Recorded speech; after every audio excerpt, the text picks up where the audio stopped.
Hello viewers, welcome to my botanical bliss. আশা করি আপনারা সবাই ভালো আছেন, আমিও ভালো আছি। এই যে দেখুন, এটা আমার তাজমহল গোলাপ। এই গরমে এখনো কত বড় ফুল হচ্ছে, কত বড় বড় ফুল হচ্ছে। আরও কুড়ি আছে, এই যে দেখুন কুড়ি আছে, এই যে কুড়ি আছে। গাছ ভালো এবং সুস্থ সুন্দর আছে। এগুলি সব আমি ছেটে দেব।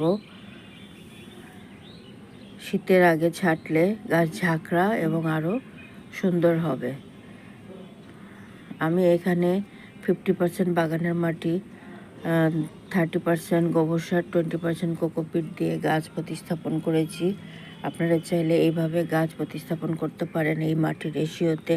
এটা একটি 10 ইঞ্চি টবে আছে। আর সপ্তাহে সপ্তাহে খোল ভেজানো জল দেই, সপ্তাহে সপ্তাহে নিম তেল স্প্রে করে দেই। তাতে গাছ সুন্দর এবং সতেজ থাকে, কোনো পোকামাকড়ের আক্রমণ নেই। ভিডিওটি ভালো লাগলে প্লিজ সাবস্ক্রাইব করবেন, সাবস্ক্রাইব করে আমার পাশে থাকবেন। আজকে আসি, টাটা।